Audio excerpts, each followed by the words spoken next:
Ladies and gentlemen, welcome back to the channel. My name is Chris, the High Guy Jacobs, and today we're going to start a brand new series on this channel that we will be going through. A brand new, I believe it's going to be ending up being about a 7-video series, all to do with heroes, hero placements, hero lineups, all that kind of stuff, and deep diving into the heroes so that you have a better idea what they do, how they can work, and what you can use them for. This way, you're not going to spend your time using Nora or Nakano or even Johnny for that matter. You're going to end up using the heroes that are specific, the ones that actually do the most, the ones that will give you the most bang for your buck, and hopefully give you a better idea on how to handle your heroes. Now, we are going to take this series in segments. The first segment we will touch on today is going to be all about ranged heroes. We're going to touch into ranged heroes first, as we just had 2 new heroes come drop with us, Cedric and Spectra, and we've had some chance to see them in action. Okay, so being able to do that, we are going to effectively rate these, and I say effectively because in reality, there is no real rating system.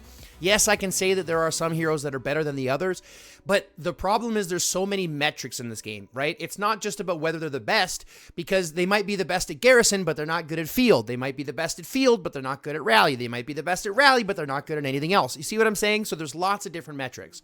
So what I'm going to do is I'm going to show off the heroes, right? And as I show them off is effectively what I think their ranking is within the ranged heroes. So the first ones that I show, the first ones we go through, I believe wholeheartedly are the best. And then as we go down to the list, by the time we hit the 14th, you'll understand who is the worst. Unfortunately, like I said, this does change, and this is very personal. This is a personal list. This is my opinions on it, okay? So there will be others that will tell you differently. There will be other creators, for example, that have different opinions, and that's totally okay because it's all based on their personal experiences too. I'm not in the absolute top of the game. I'm kind of in the middle, so my advice is a lot tailored for the low spending, no spending, and middle spending players. To get the most bang for your buck. Is it the most effective? I honestly don't know, because it's one of those situations where, again, I'm not playing at the top, but it seems to give me the most bang for my buck. It seems to give me the most hitting power, and all the people that I've shared the ideology with have seemed to have good results and responses from it as well. So it does come down to simply playing the game the way you want, finding your own play style, and then kind of adapting it from there. But as I said, let's go through and let's actually take a look at these heroes. We'll dive into them. The first 3, obviously, we will go through is going to be the super weapon heroes. And yes, I said I was going to rank this, but technically speaking, because the super weapon heroes are so much more influential over the game, these 3 super weapon heroes I do believe do belong at the top 3. You know, even though there is some argument that says, you know, there are some unsuper weapon heroes that might be better, we'll talk about them as well. So first and foremost, let's dive in who I think is the absolute best ranged hero in the game currently, right? And this is actually not even close. I don't even think this is a close approximation. I don't even think this is a close estimation. This is at least for my opinion, a 100% choice for the top hero in the game. Where the hell is he? Hold on. I am blind. I cannot find my boy. There he is. Ethan. Shadow Hitman Ethan is arguably the best hero in the game. And I say that confidently because he works on literally any line. Once he's transcended, he is literally the best hero in the game. Okay? He works in garrisons, he works in rallies, he works on the field, and he works in infantry garrisons and rider garrisons. One of the strongest lines you'll see that I've come across was the transcended Boyd Ethan. It did better than his Boyd Stella, which was also transcended. It did better than Boyd Riven, which was also awakened. Boyd Ethan. Chasey Ethan were the best lines in the game. So I confidently think that Ethan is the best hero in the game. If you're going to invest in anything right now, regardless of your side, regardless of where you are, I think Ethan is going to be that pick. You know, even for me as a infantry main, I'm going to be starting to put a lot of focus into him because as a garrison main, even he is much better than Boyd Riven. And my Stella isn't even awakened or transcended. It's only one level transcended, so it's a far away from being fully transcended, right? But that is the hero pick of the day for number 1. We are going to talk about Ethan. Now, let's go through his super weapon first, and then we'll talk about his skills. And everything that we're talking about, instead of going through each individual level of each skill, we're just going to talk about this. We're just going to go through this as if it was a fully maxed hero, fully transcended, so you have a better idea on what they're capable of. Because this is the idea. We want to understand what they're fully potential capable. Okay? So first and foremost, when you level up his super weapon, basic attacks have a 25% chance to deal damage to the current target at 850. That's going to level up to 2750, so there's a 25% chance to deal 2750 damage and gain a stack of gunfire. If garrisoned, gains 2 stacks of gunfire instead. This effect may be triggered only once in 4 seconds. So once every 4 seconds, approximately, you're going to be dealing an additional 2750 damage and gaining a stack of gunfire. If you're garrisoned, you're going to be gaining 2 stacks of gunfire. And this doesn't say if you're garrisoned with ranged. This is just if you're garrisoned in general, you're going to be gaining 2 stacks of gunfire, and gunfire will stack, and we'll talk about that here in a second. Okay? So, you're getting extra damage, you're stacking more gunfire, which is obviously what Ethan wants to do, and you'll understand that why as we go through his skills. So his first skill, let's go ahead and actually look at it as if it was transcended. Okay? So we're going to look at it as if it was transcended. What we're talking, actually, we'll go from what it is to what it transcends to. Okay? So the first one here is going to deal damage up to 3 enemies for 13,500 in front of him, with damage being reduced by 15% for each additional enemy target. So the first one will take 13,500, the second one takes 15% less, and the third one takes 15% less. For each enemy, reduces by 15% for every additional enemy target hit. So the way this explains to me, and again, you can correct me if I'm wrong in the comments, but from the way this explains to me is it says 13,500 to the first one, 15% less to the second one, and 15% less than that to the third one. Okay? For every enemy target hit, gains a stack of gunfire. If garrisoned, for every enemy target hit, gains 2 stacks of gunfire instead. For every 10 stacks of gunfire gained, increases ranged squad attack by 10%. Okay? So if you're garrisoned for ranged, right, you're stacking squad attack as well. Every 10, you're gaining 10 squad attack. Okay? If you're garrisoned infantry, you're still gaining the gunfire stacks. If you're garrison ranged or riders, you're still gaining the gunfire stacks. Okay, and the damage. And then once you upgrade it, that damage goes up to 14,750, which is a ton. You also recover, for every enemy target hit, gains a stack of gunfire. Also recovers a self HP, so it heals by 2,000. And further increases the heal factor by an additional 50 per gunfire stack. So the more gunfire you have, the more heal you have every skill. Okay? If garrison, deals damage to up to 4 enemies in a circular area and gains 2 stacks of gunfire for enemy target hit. For every 10 stacks, you're still getting 10%. So regardless, he's still going to get all of his benefit in garrison outside of this 10% for every 10 stacks of gunfire. He's still getting all of the heal. He's still getting the damage in 4 circular area. Right? So you start to see how this starts to stack, and he's just dealing damage regardless. Okay. Then we look over here at gunfire tactics. Increases range squad attack by 42%, and counterattacks have a 20% chance to grant a stack of gunfire. Now, yes, this says increased range squad attack. So if you're garrisoning this guy in infantry or range, or riders, pardon me, you don't get this range squad attack by 42%. But if you are, it's 42% plus the additional 10% for every single 10 stacks. Right? So you can be stacking what could be, 40, like 30, what is that, 42 plus an extra, say 30, 72% range squad attack. That's crazy stats. Okay? And then it goes up to 49% with a 30% chance to stack gunfire. Okay, so we're stacking gunfire even faster. And right now, without any way to get rid of it, that's stacking indefinitely for gunfire, which means that squad attack can go up pretty high. Okay? Let's continue here. Let's go look at number 3. Right? Number 3. Tactical deployment. Increases range squad HP by 30% and 36% and reduces squad skill damage taken by 13% when garrisoned. So, increases the squad HP, that's fine, but reduces squad skill damage by 13% when garrisoned. That's not specific, that's squad skill. Squad's skill damage. It's not range squad skill damage. So you increase range squad HP by 30% and reduces squad's skill damage taken by 13% when garrisoned. And it goes up to 17% when he's transcended. And you're getting 43% HP when it goes to range. So this becomes crazy. He's amazing for ranged. But here's the biggest difference. Okay, this is where things change a little bit. And this is why, in my opinion, he becomes fantastic, right? For everything else.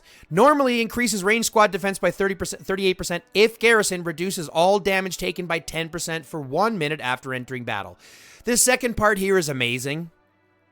But watch this. Once he's transcended, increases squad defense, not range squad defense, overall squad defense. So you put him on infantry, he's going to increase infantry squad defense by 25%. If garrison, reduces all damage taken by 15% for 2 minutes at the start of battle. That is huge at the start of battle, especially when you have that additional 45% squad defense, which is crazy. But here, watch this. Once you have him transcended, increases damage of AoE skills by 18%. Increases the damage of AoE skills by 27%. Okay? Once you have this awakened once you have him awakened at 30 stacks of gunfire, removes all gunfire stacks to deal damage to up to 3 enemies in a circular area for 1,350 damage. Once you have him transcended, it removes all gunfire stacks, deals the damage, and recovers HP. If garrison, reduces the amount of stacks required to only 25. And this is not specific. So a lot of these abilities, a lot of these stats actually work outside of him. Yes, he provides a range squad HP. And yes, he provides range squad attack. And yes, he provides more range squad attack. But you have him transcended. He still gets the majority of his skills. And he provides overall squad defense by 45%. So he arguably has the most amount of flex out of anybody. And this is why I suggest Ethan being the #1 hero in the game, period, bar none. Right? Because he's so flexible in everything that he does. You can even use him in the field. And we'll talk about that here in a little bit as well. Don't worry, I'm going to give you some lines. I've got some lines written up for rally lines, like rally leader co-leaders and garrison leader co-leaders. And we'll talk about field as well. With the heroes that we talk about. Okay. Now, yes, he is mostly a garrison hero. Like I said, you'll use him in garrison for ranged. You'll use him in garrison for rider. You'll use him in garrison for infantry. But he also does do well in rallies, and he also does well in the field. Okay. So there's lots of potential there. Next, let's move on from Ethan and let's talk about Cedric. Now, Cedric is a brand new addition to the team. He actually is one of the brand new heroes that came out. He is a rally leader. And he's really good. I give him a lot of credit. He punches decently hard. He's got a good damage dealing ult or rage skill, pardon me. And he does have some decent, playability in that, but he is quite pigeonholed. We're going to go through his stats and stuff like that, and you're going to see how he is quite pigeonholed. So first and foremost, we're going to get recovers 15 rage when performing basic attacks. So he's got rage regen. When remaining squad size is 30% or less, increases skill damage by 20%, which is huge, and restores an additional 3 rage with an additional 10 rage with each basic attack. So then we're going to be replacing 25 rage every second with a 20% skill damage increase, which is huge once you're under 30%. Now, granted, that means that you have to be under 30%, but in a rally, you're going to be a decent amount under 30% anyways, okay? So this is decent when it comes to his skill set. Lots of rage regeneration and decent skill damage increase. You can start to see how this would even pair, like I said, with Ethan, because Ethan already increases skill damage, has a ton of skill damage. So Cedric Ethan becomes a really good rally line, okay? But let's look at these skills, and let's look at them transcended again as we normally did. Okay, so the first ability, we're going for 14,000 damage when not garrison, deals damage to the target and 2 others around self once. So when he's not garrisoned, which means in the field or in a rally, he'll deal additional damage to a target and 2 other targets around self. Damage to target and 2 other targets around self once. So this is really weirded funny. And so I'm not 100% sure on how this works. And I don't even know if this is AoE, because this looks like direct target damage, right? Instead of dealing it to 3 in a area of effect, this is 3 specific targets. So deals direct damage to the target for 14,000. When not garrisoned, deals additional damage to the target and 2 other targets around self. It doesn't give a spot. It doesn't give anything like that. So I assume that that's AoE when not garrisoned, but I'm not sure. Right? So when it's not garrisoned, you're dealing 16,500 damage to the main target. That's the highest one we've got so far. 16,500 when not garrisoned. Okay? So in a rally, 16,500 punch to the face, and then 2,500 to 2 targets around them. Okay? Once it's transcended, we're talking 18,300 damage direct. That is ridiculous. Deals additional damage to target and 2 others around self once. If the additional damage hits 1 target, increase additional damage dealt to 5,000. So they're just increasing his damage. But look at that, 18,300 when rallying or in the field. That's huge damage. That's sickening huge damage. It is 1,000 like everybody else, but that's a lot of damage. Next, we've got something that goes from increasing range squad defense by 30%. During rallies, increase range squad damage by 10%. That's going to increasing range squad defense by 35% and range squad damage by 12%. And as you'll notice, the range squad damage by 12% is no longer in rallies. So he gets this everywhere. So he might even work in garrison, because you're still going to punch really hard with this, right? 15,300 is still a hard punch in the face on garrison. And then this one here, if he's transcended, you're getting 35 defense and 12% squad damage. On garrison, again, that's still pretty good. So this guy might actually flex a little bit, but again, depending on if you have him transcended. So we look at the third skill, increases range squad attack by 30%. During rallies, counterattacks have a 30% chance to deal damage to squads in the field. Okay, but it doesn't, how many squads in the field? During rallies, counterattacks have a 30% chance to deal damage to the squads in the field. Oh, so that's going to be deal damage to the people attacking. So if you're getting swarmed, for example, you've got a 30% chance to deal it to that many people. So if I'm getting swarmed by 10 people or 8 people, that's all of them taking 2,000 damage, which is pretty good. I give them credit. So rallies, counterattacks have a 30% chance to deal damage additionally, which is great. Can only be triggered 1 time every 3 seconds. So that kind of sucks. That's limiting. But let's see what transcendent happens. Increases range squad attack by 35%, which is better than the 30%.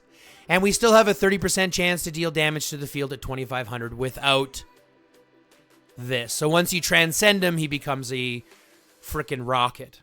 But that's, again, that extra damage is only during rallies. So he's still, I mean, he can still be running in garrison because he's got range squad defense, range squad damage, range squad attack, and a bunch of punch. So far, he can still work. We'll see what else we get. Okay, increased range squad HP by 30%, reduces skill damage taken from garrison squads by 12%. So when you're rallying against a garrison, like when you're in a rally, you'll get this reduction in skill damage taken. However, that gets changed, increases squad HP by 35% when not garrison, reduces squad skill damage. So when he's rallying or in the field, he gets that reduction in squad, makes him much tankier. So again, he still might be working, he still might work in the garrison line because he's still providing HP, defense, and attack and damage. But a lot of what he's getting, like this tank capability, for example, you don't get this additional damage, you don't get right, so we're missing out on those 2 kind of stats, and those are kind of big. So he'll be good in field and he'll be great in rally. And then lastly, we've got this here, reduces current target skill damage by 3% and squad HP by 4% when Cedric uses a rage skill. This effect stacks up to 3 times and lasts for 30 seconds. So basically, we're getting a reduction in this target skills damage by 9% and squad HP by 12% when it stacks up over a longer period of time, which isn't bad. Once it's transcended, reduces current target tail by 4% and 6%. Stack up to 3 times. If the target has reached the stack limit, deals additional damage of 1,500. Okay? So this you're still going to get in Garrison. So this might actually work in Garrison. He might be good in Garrison. You might see Ethan Cedric as a Garrison line. I didn't really add him here just because I haven't really looked at him that heavily. But now that we kind of justify his skills a little bit, he's going to be great in the field. He's going to be good in... not great in the field. He'll be good in the field. He'll be good in decent in Garrison, but he'll be great in rallies. Okay, this is kind of what they're looking for. Okay, but that's gonna wrap it up for Cedric. A great player, great hero, good addition. Granted, I think that they're adding too much too fast, but that's just my opinion. Now, the third and final super weapon hero for ranged currently. The third and final super weapon hero for ranged. Bard. Now, is Bard good anywhere else? No. And truth be told, I still think Bard is probably the weakest super weapon hero in the game, period. Okay? But, he does have potential in rallies. He does have potential, and that's really kind of it, just in rallies. You wouldn't see him any other place. Okay? And we'll go through and you'll see why. First, we're going to talk about his naval gun. We can actually look at him at max level here. First, we're going to talk about his gun. When Bard uses his raise skill, reduces defense and travel speed of the enemy squad hit by the skill. Okay, when he uses a raise skill, reduces defense and travel speed of the enemy squad hit by the skill by 34% on the defense and 20% on the travel speed. Here's the thing. He's a siege hero, okay? So he's not going to be, like, the reduction of travel speed is kind of pointless. But all right, give us 20%. But again, this is my point. It's like, you're not going to use him running down in the field because he's ranged and he doesn't provide any movement speed. Or if he does, it's very slow. And this means like every time his rage skill comes off. Right? But anyways, when Bard uses his rage skill, reduces defense and travel speed of the enemy squad hit by the skill by 34% off the defense and 20% off the travel speed for 3 seconds. That's all his passive. That's all his gun does, which, to be honest, isn't great. It's good, but it's not great. The other ones have better ones. Now let's look at the damage and let's look at what actually happens here. First off, we're going to go from here. So deals damage to up to 3 enemy targets in a circular area at a factor of 13,000. Damage taken by each additional target is reduced by 15% for each additional target hit. So this is 3 enemies. If the skill kills an enemy squad, there's a 50% chance to immediately cover 60 rage. Okay? So this is kind of his anti-swarming mechanism. You don't want to necessarily swarm him with simple troops because you're just going to feed him rage when he kills your squads. And you don't want to go in and try to minus his damage by putting in 1% troops. Damage taken by each enemy target reduces by 15% for every additional enemy target. So the way this is worded actually means that, like, instead of 13,000 damage to the first one, it's like 30% less. So let's say 10,000 to 3 targets. I think that's what it is. I could be wrong, though. I think that's what it is. Anyways, if you kill, obviously you're going to be doing and recharging his rage, which is going to let him hit even more often. And 13% or 13,000 isn't a laughing matter. It's not a joking matter. And then once you upgrade him, that number goes to 15,000 with a reduction only being 10%. And 50% chance to recover 65 rage and increase own attack by 30%. So you can start to see how, trying to swarm him and things like that might not do good because you'll end up hitting him. You'll end up triggering more stuff, adding more attack, and more rage every time a squad is killed. Okay? It is still 3 targets in a circular area, so depending on what the 3 targets are, you'll go from there.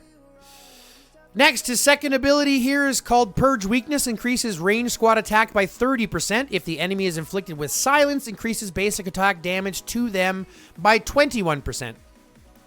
So, Bard is kind of a special case. There's really only a couple people that he goes with, and he kind of came out right when Julia was the bee's knees. So you would lead with Julia. You'd have a Julia Bard rally, and that was a really good rally at the time. But now Julia has kind of seen her days. She's no longer played as hard, and you'll see that in the ranking that we have her in. You don't see her as often. Yes, she's still played, and yes, you can still use her in Bard, and it's still a pretty decent damage. It's still a pretty decent rally. You just don't have the same hitting potential as, say, a Cedric Bard, or, say, a Cedric Ethan, or even an Ethan Bard, or something like that. Okay? So, unfortunately, again, it's just kind of the timing. He is kind of pigeonholed to be used with Julia or Chun, and then, unfortunately, you know, you're not really getting most of the benefit from there. Granted, this does still work in the field. It's not just on rallies and garrisons, but let's see how that changes now as we go from here. So, we're going to increase the range squad attack by 38%, and we get 12% travel speed, which isn't much. And then if the enemy is inflicted with silence, increases basic attack damage dealt to them by 21%. So you run him with Julia, again, that's pretty good. But 12% travel speed is so dumb. It's so regardless. It's so irrelevant. Even the 20% reduction that you have when his skills go off is not going to keep you in the battle long enough. You see what I'm saying? So I don't think that it's not a potent enough skill. Next, we look at his third one, Invincible Fleet. During sieges, increases range squad defense by 25% and HP by 25%. So during rallies. And then once we max level this, increases hit by 30%. And then you get the HP while he's in rallies. So you get the defense all the time, but you get the HP while he's in sieges, while he's in rallies. Okay? Which to me personally, during sieges, I mean, that's going to be when you're rallying another target, not when you're in a counter rally. Right, when you're rallying a building. Increases range squad HP by 25%. So you're only getting the HP buff when he is rallying a target.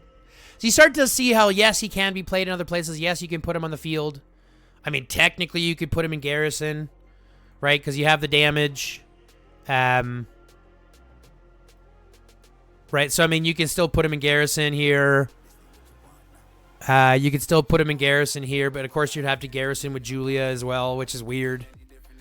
I mean, technically you can put him in garrison here, but you're not getting the HP. And then lastly, we're looking at the last one here. During rallies, increases skill damage dealt to garrison squads by 16%. But all damage taken from garrison squads is increased by 4%, or by 12.5%. So we're increasing the skill damage by 54%, but we're taking 12.5%. So why... You see what I'm saying? Like, he's such a poo-poo character in comparison to the other ones. He's got some of the only ones that involve him taking more damage and are very specific to him working with only one hero.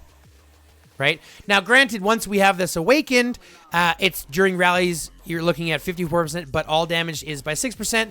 And when using a raid skill, there's a 20% chance to deal additional damage at 3,200 once every 5 seconds. So you're getting I believe... 54, 12.5.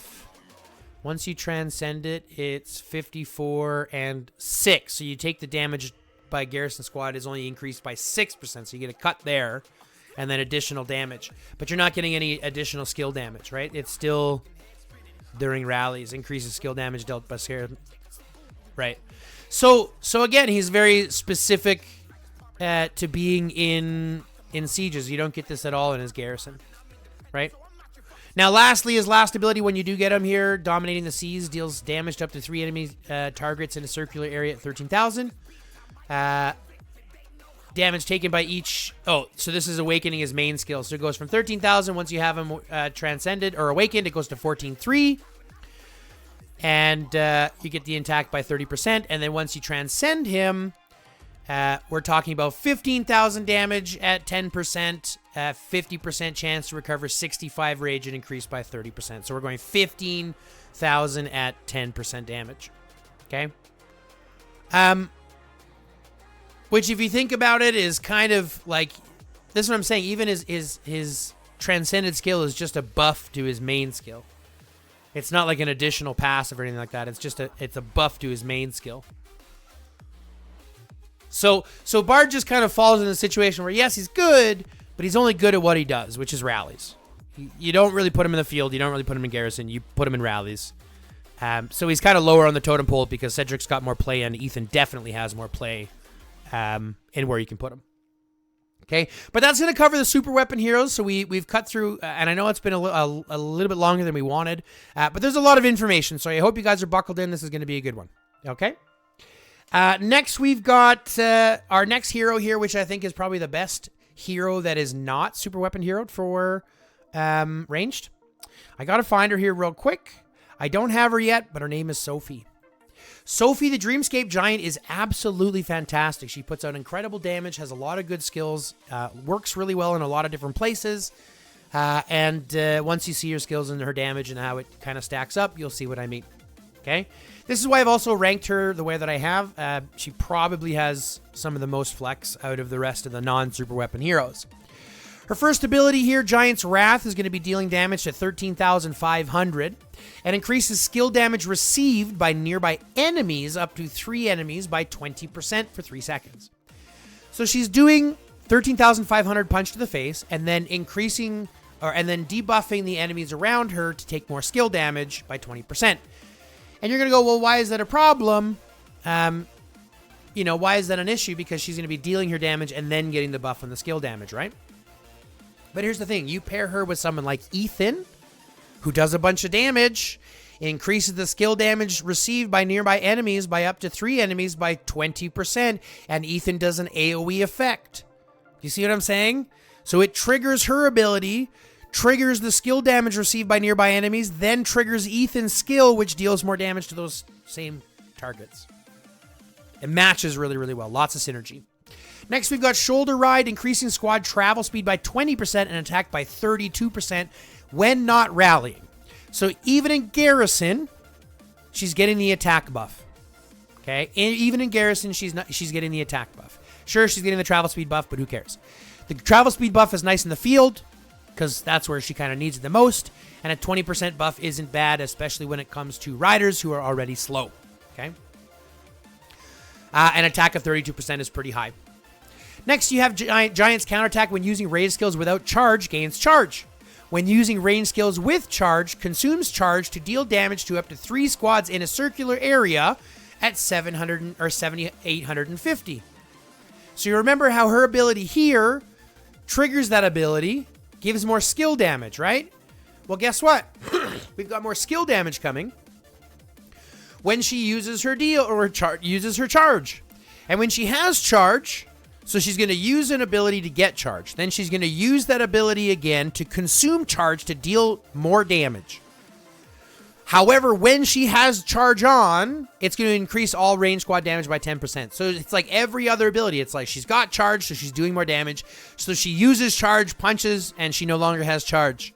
But she already hit for it. You see what I'm saying? And then she's going to use charge, punch harder, then use it again. So it's like every second ability. And you pair this with Ethan, you start to see how much damage they end up doing. This is why Sophie Ethan is such a potent line in the field. Next, we've got Bottled Dream, increasing range squad HP by 32% and increasing range squad damage reduction by 5.5%, which can be used in garrisons, which can be used in rallies, which can be used on the field. And 32% HP is great, and a 5.5% squad damage reduction, range squad damage reduction, is crazy good. Like, that's really good. Reduction is damage taken. Any of these, like, squad damage reduction or squad damage done, those ones are great stats to get, and they're hard to get, so they're worth a lot. And then lastly, when she's awakened, she immediately gains charge for 15 seconds when entering battle. Every time charge is consumed, there is a 30% chance to deal damage again. So there's a 30% chance. Every time charge is used, there's the 30% chance to punch in the face again at 7,850. So you can see how much damage, like crazy damage, we're going out. Her rage skill hits, right? Triggering Ethan's rage skill, right? So both of that skill hits. She gets charge, which then means she gets more damage. She's got a 30% chance when charge goes away to deal the damage twice. Like, there's just so much damage coming out for her, and she puts out HP, and she puts up travel speed, and she puts up attack. Like, there's literally nothing this girl doesn't do, except defense. She doesn't put up defense. But you pair her with Ethan, who does put up defense, and you've got a really solid situation. Okay? But that's going to wrap it up for Sophie. Next, we're going to run into a fairly new hero in the list, Spectra. And I'm going with Spectra under Sophie instead of the other way around for a couple of reasons. I still think that Sophie's AoE damage is far more impactful than what Spectra does. And I feel that Spectra is still kind of forced in her lane a little bit. And you'll see what I mean when we go through her skills. Okay? So her first skill, Magic Marksman, is going to deal damage to the target for 14,000. If the target is flanked, the damage factor is increased to 15,500. So she punches hard. Don't get me wrong. Okay? And when not garrisoned, reduces enemy attack by an additional 30% for 3 seconds. So she'll work in rallies too, right? Cedric Spectra will still be a good rally line. But it says if the target is flanked, which means that you have to be swarming or you have to be fighting in the field when you have multiple troops on a specific target to get the additional damage. It's not when you're flanked, right? It's when the target is flanked. So it's kind of like Elena, okay? And Elena, still great hero, but again, specific to what she does. When we'll talk about her in the range side or rider side of things, okay? So she's right now we're talking about being in rallies and being on the field. Next, we've got Aurora Veil. Increases range squad HP by 25%. When taking skill damage, reduces damage taken by own range squads by 20%. When taking skill damage, reduces damage taken by own range squad by 20% for 3 seconds. Once every 10 seconds. Okay? And that can still be used in garrison, that can still be used in rallies, and that can still be used on the field. Makes you tanky, provides a decent amount of HP. Next, range squad defense by 20%. When performing basic attacks, there is a 20% chance to steal 50 rage from the enemy once every 4 seconds. So now we're getting into a new ability where we're stealing rage, which I think is pretty cool. Anything that we can, because it's a totally different metric, right? It's not just punching each other, it's now preventing the other people from dealing skill damage. And because skill damage is so valuable, that makes sense to me. I like this. And she's providing skill damage or skill defense. So again, can be used in garrison, can be used in rallies, can be used in the field. Okay? Now we've got Shining Moment, increasing range squad attack by 20% and increasing travel speed by 20%. If target is flanked, increases damage received. If target is flanked, increases damage received by 15% for 3 seconds after using a rage skill. So basically what this is saying is when she deals rage skill damage to a flanked target, increases the damage received by 15% for 3 seconds after using the rage skill. So it's a little additional punch to the face. So there's nothing wrong with, say, running her with, anything. You could run her with Sophie even, right? Lead with Spectra, run Sophie as a counter, as a number 2. And there's a lot of increase there, especially when you're talking about running multiples in the field, flanking out with, 3 or 4 troops. So there's lots of field. But you can also see why she does the most of what she does while being in the field, working in multiple areas, or in rallies where you're going to be swarming and stuff like that. And then lastly, what happens is that we're going from a 25%, again, this is a passive skill buff, so this is just increasing one of her other buffs. So we go from 20 to 25% defense with a 20% chance to steal 50 rage from the enemy. After successfully stealing rage, also steals 8% of skill damage, which is kind of crazy. After successfully stealing rage, also steals 8% of skill damage, which I think is hilarious. Which is why this would go really well with something like Ethan, which is why it would go really well with something like, even on a rally with her and Cedric, right? So there's tons of kind of play around that, but a lot of what this comes down to, where she does the best, is obviously going to be in the field. Yeah, she'll still work in rallies. She doesn't get this benefit, technically she can still work in garrison, but you'll see her mostly on the field. Next, we've got Lynn. And I think Lynn is probably one of the next best heroes that you're going to have to choose from. And I don't think I even have Lynn yet. As you can see, I'm an infantry main. Now, Lynn's coming in here. She's, again, a good field hero, and you'll see through her skills that you want to play her in the field. And then she came out, I think, right after Julia in response. So it's like right when they needed some help. And you'll kind of see that, okay? So first off, deals damage to the target, 11,000.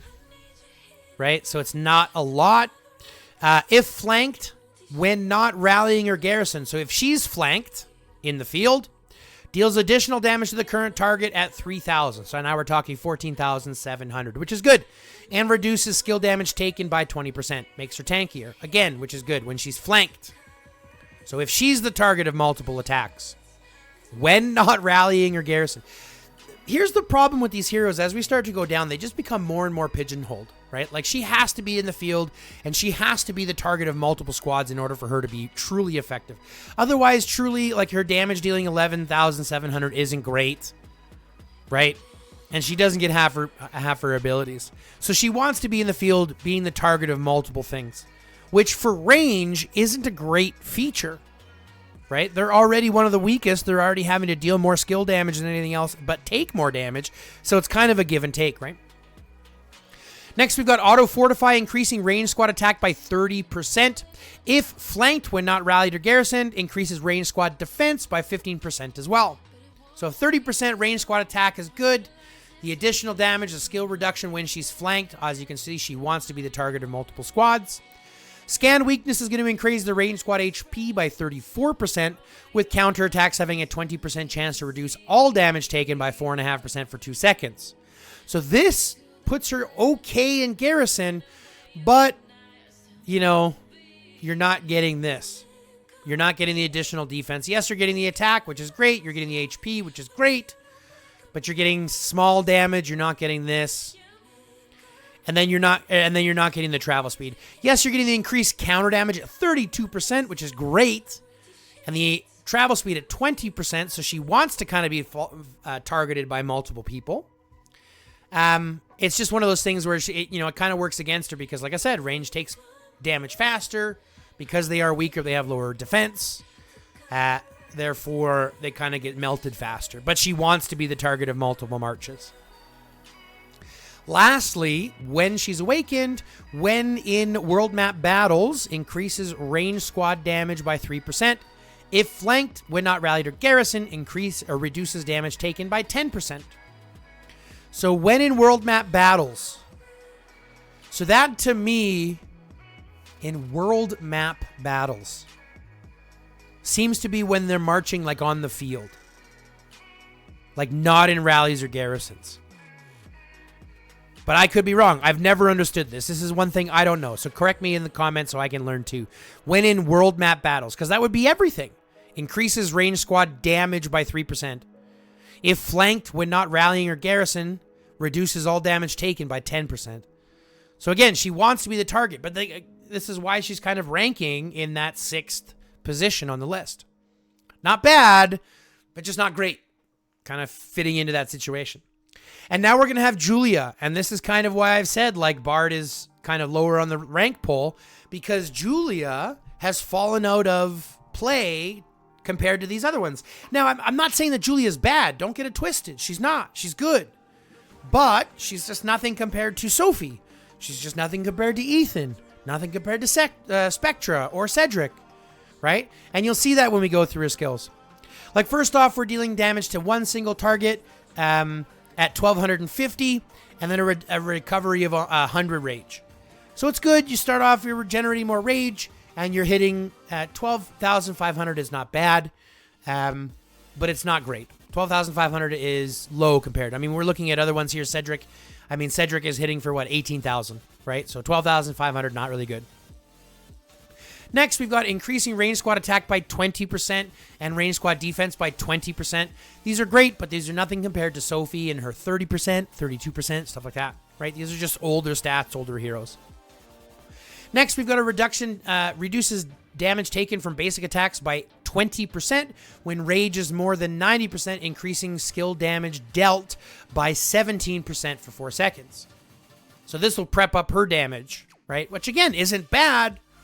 But when you talk about her damage being as low as it is, 17% on that isn't going to be much more. You're talking 17% on 12,500.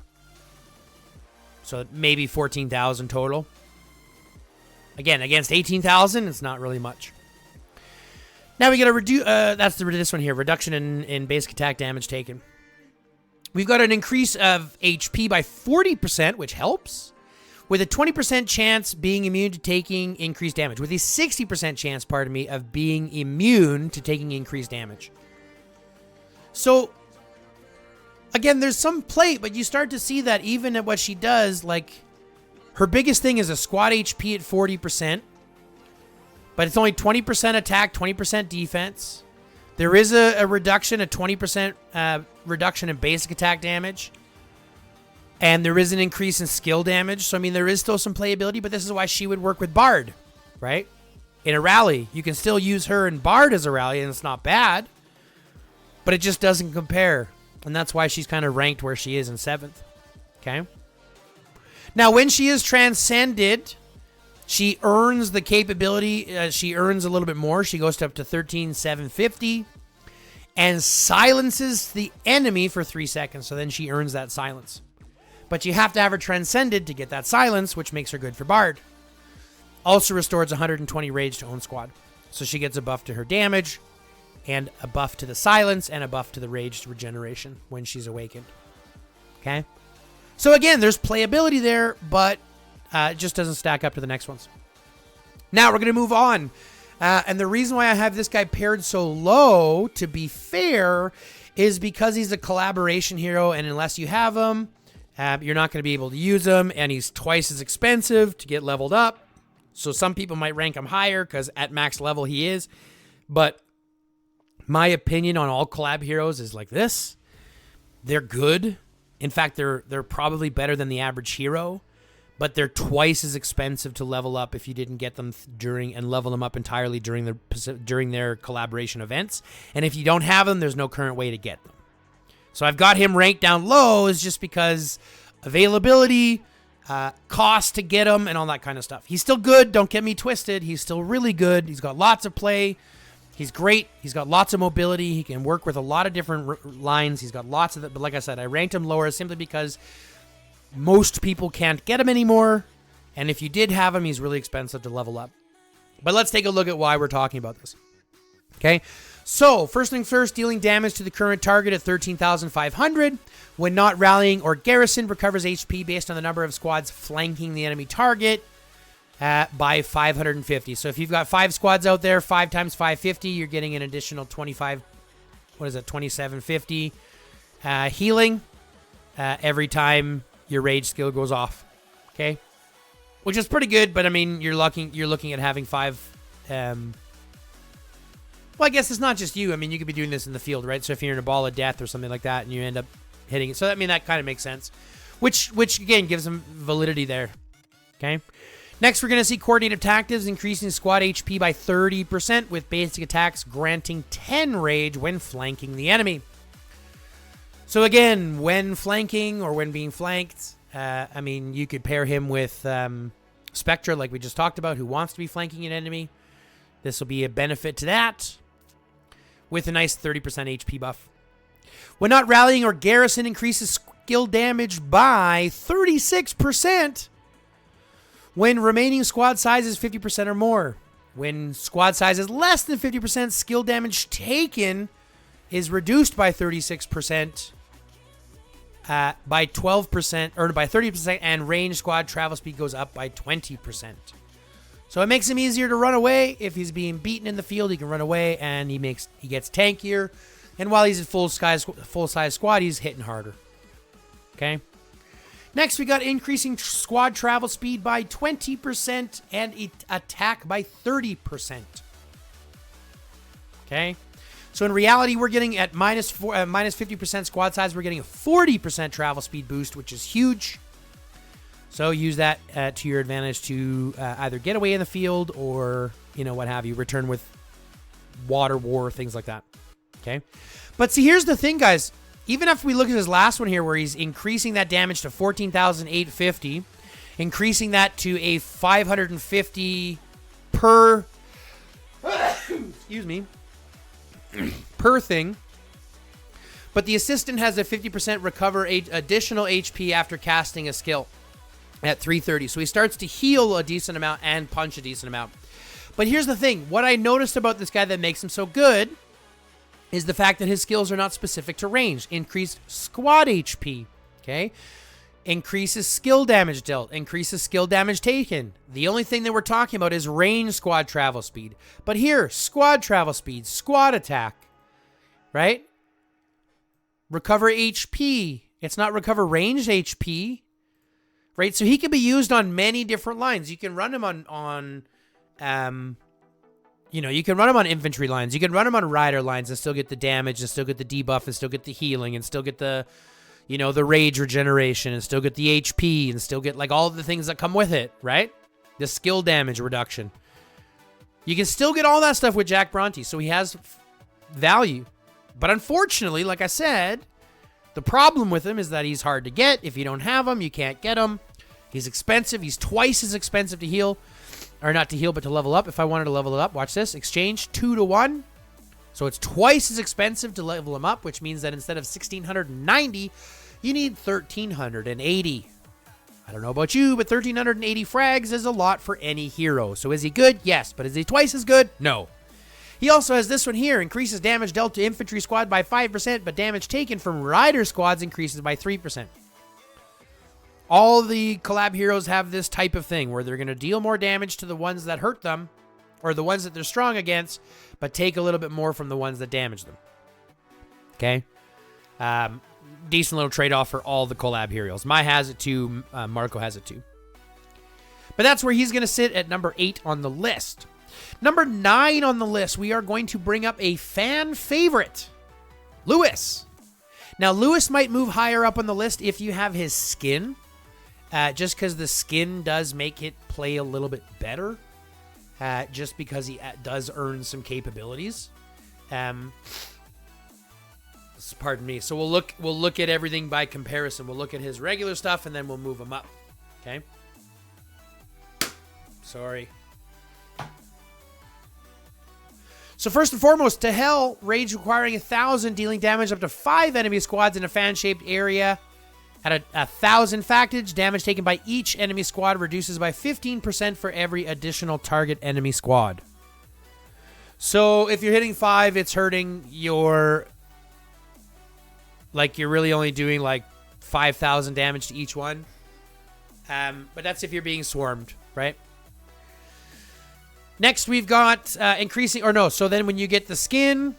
Because the skin's going to change it. We're going up to 11,000. Damage reduction is still 15. There's also a 90% chance to enter Ferocious State for 3 seconds, where you're increasing all squad attack by 10% and dealing 10% more damage to squads with less than 20% of squad size. So you're dealing 11,000 with a 90% trigger rate to get into Ferocious State. Okay? A nice little punch in regards to what the skin does. Now, we've got increases skill damage by 30%. Increasing the HP of ranged squad by 10% when garrisoning. Okay?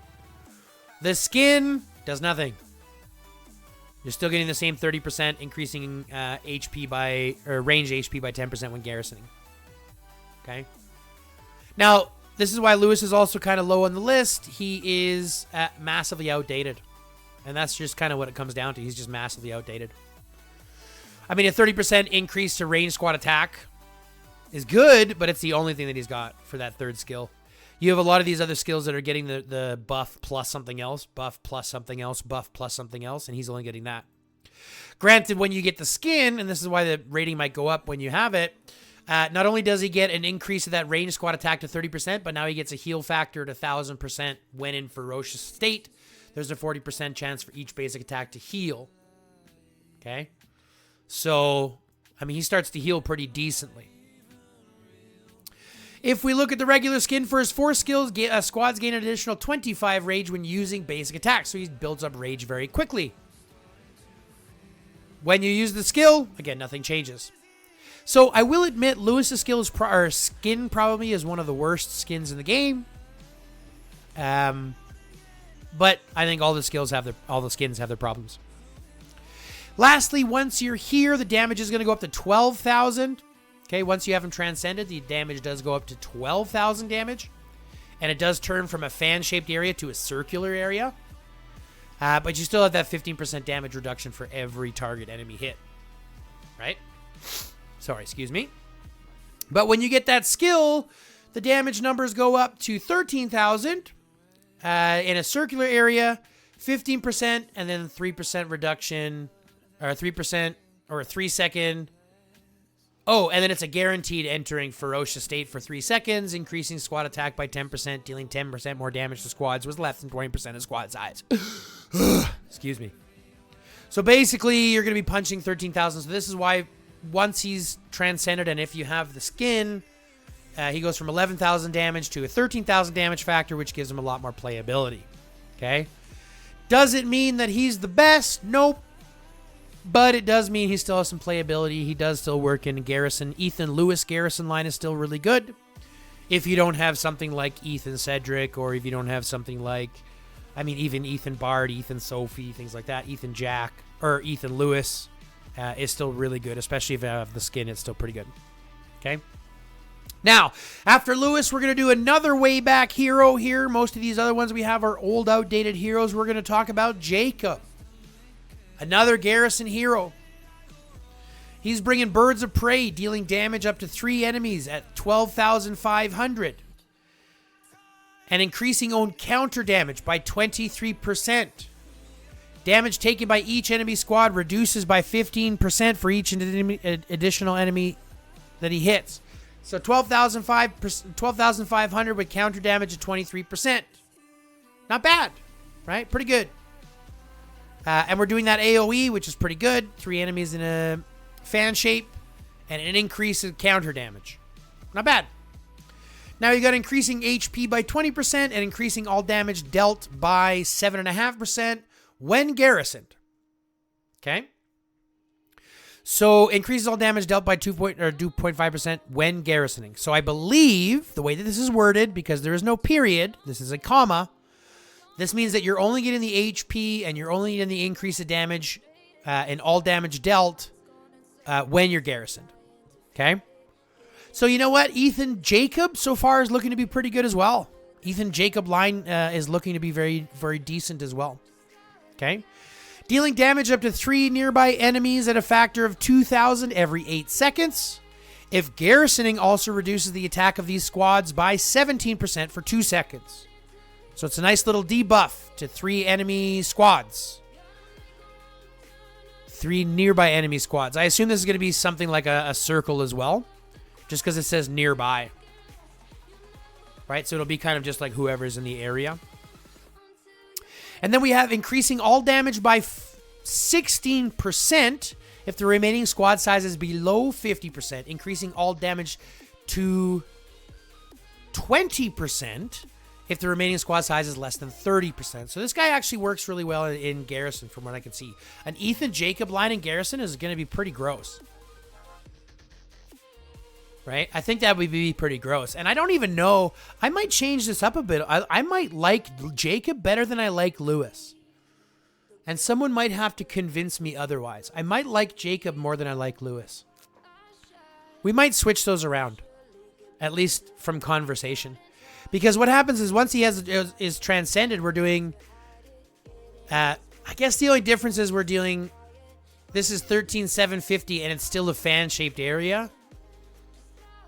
Right? Whereas Lewis is in a circular area. Right? When he's transcended, it's 5 enemy squads. Whereas Jacob is only 3. I don't know, man. I think they're both pretty good. At least by comparison, if you're looking for any of those last-ditch effort options, if you don't have Jacob yet, or if you've managed to awaken him or whatever. But Lewis, I guess the only reason I've got Lewis ranked higher is because Lewis is available for free, whereas Jacob you actually have to spend to get. And so Jacob might be a better choice. Like Ethan Jacob might be better than Ethan Lewis. because Lewis is available for free in the police station, he's probably ranked higher for that reason. Next, we're going to talk about Chun. Where's Chun? Come here, Chun. There she is. Chun. Again, just an older hero. Outdated. And she's got a couple of big things.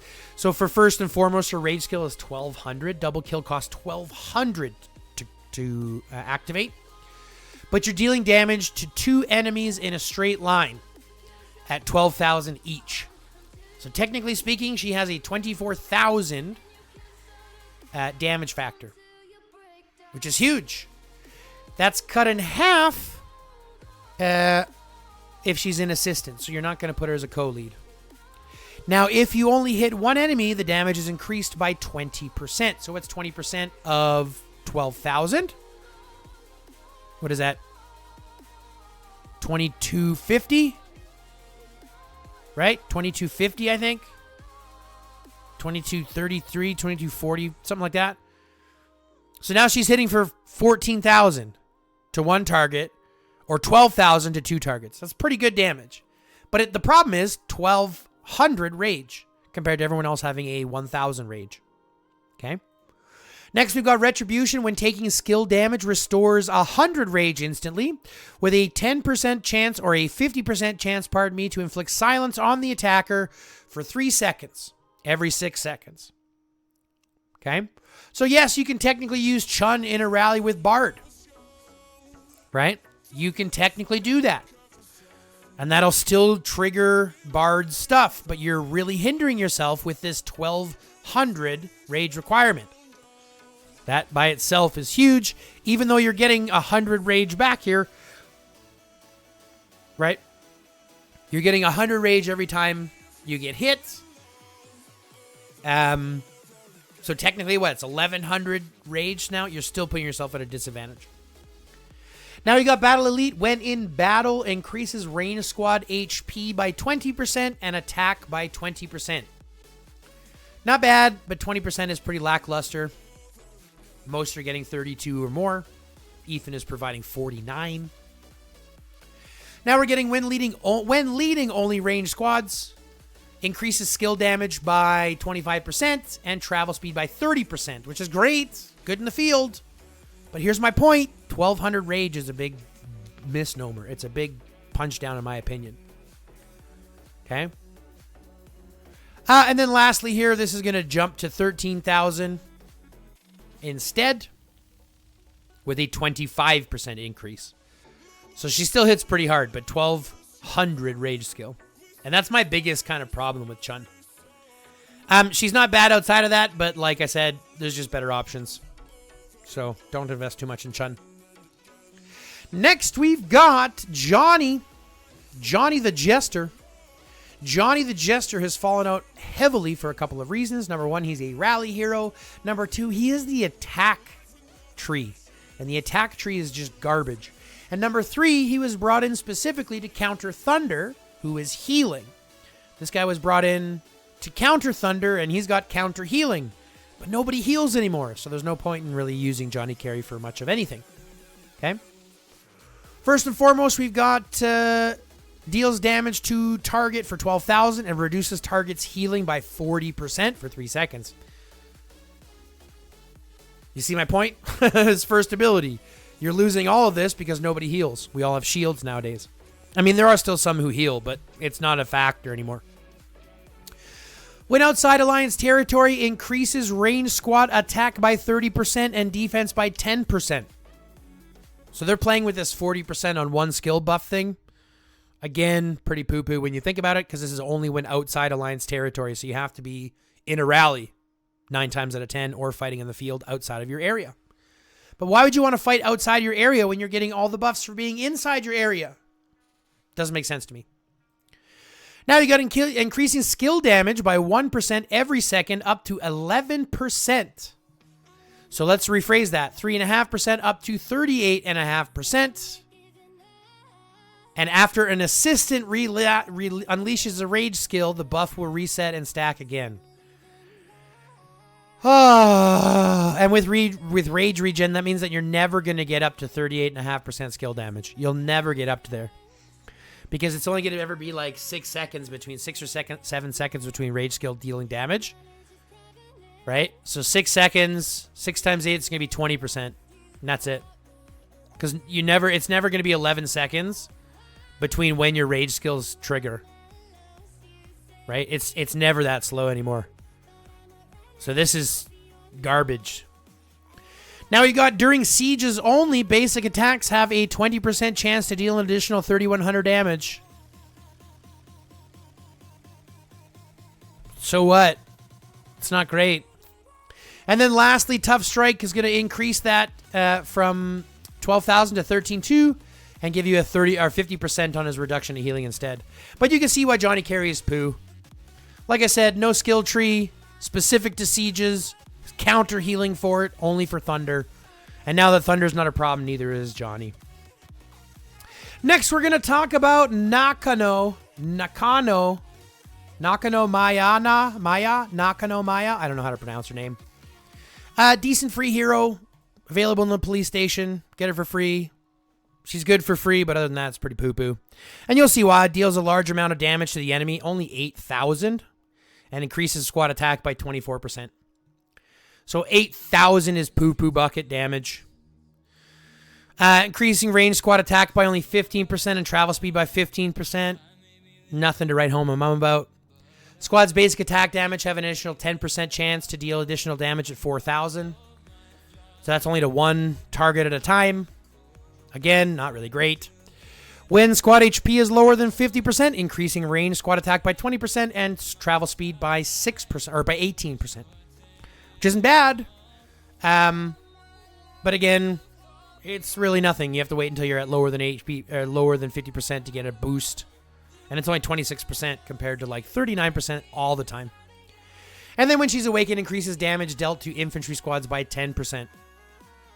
So when she's transcended, or when she's awakened, she's dealing additional damage to only infantry squads. So just super outdated, super not worth it. And then lastly, to bring up this entire video and to end on the lowest note we can, let's talk about a hero that everybody knows, and I hope I don't see, because every time I see in the field, I focus. We've got Nora.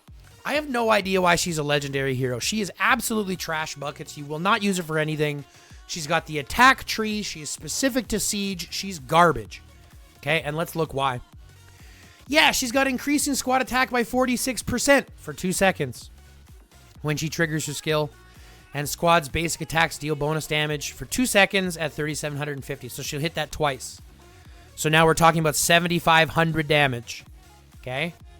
7,500 damage is what her main damage deals. Increasing squad attack by 46%. Now, increasing squad HP by 18% during sieges increases squad's basic attack damage by 24%. Isn't bad, but 18% HP is poo-poo buckets. Compared to what Cedric does, you won't use her by comparison at all. Next, increase range squad attack by 20% and defense by 20%. Not bad. Also reduces research time for all technology in the research lab by half an hour and increases research speed by 12%. It's great, but for most of us who have our stuff done, this is only a new hero type thing. You won't use it for anything else.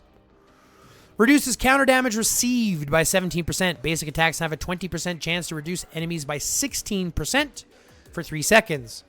Again, good, but just like half-assed nothing. Cedric is better. Nakano is better. Johnny's better. Chun is better. Julia's better. Lin is better. When she's awakened, you're getting 20% and 20%. And you're getting this. So once she's awakened is when you're getting this one at 20%. So she's just nothing you're going to ever use. There's no reason for it. Now, this has effectively taken us through all 14 ranged heroes. But the question is, and we've talked about this, the question is, which are your lines to use? And I've mentioned a lot of these throughout. But let's look at the two main ones, right? Rally lines for range and garrison lines for range. And these are specific to ranged and rallies. Or ranged garrisons and ranged rallies. So for your rallies, you're looking at probably Cedric Ethan. You're probably looking at Cedric Bard. You're probably looking at Ethan Lewis, I've seen work really well. Sophie Ethan, I've seen really well. And then lastly, probably Julia Bard. But those are going to be your main 5 rallies that you'll probably work with within the range situation. Okay? For Garrison, it's a little bit more selective. You're looking at Ethan Lewis, Ethan Jacob, or Ethan Sophie. Sophie will still work there as well. And the reason why I would lead with Ethan is simply because of the fact that you have that defense tree.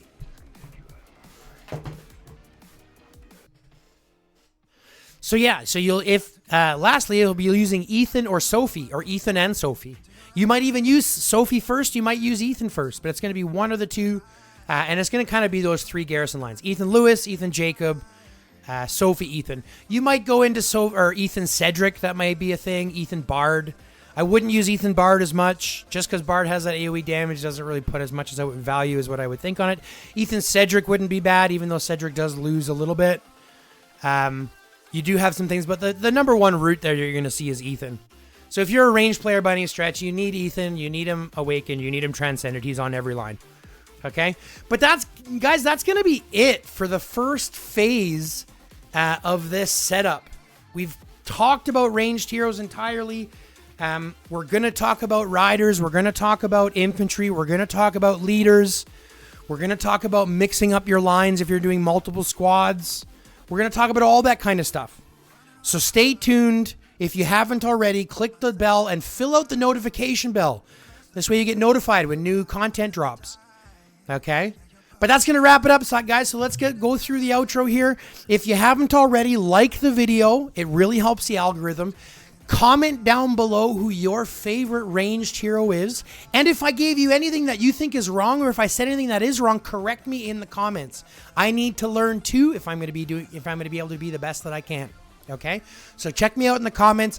If you haven't already, subscribe to the channel, share it with your alliances, get the word out, and fill out that notification bell. Okay?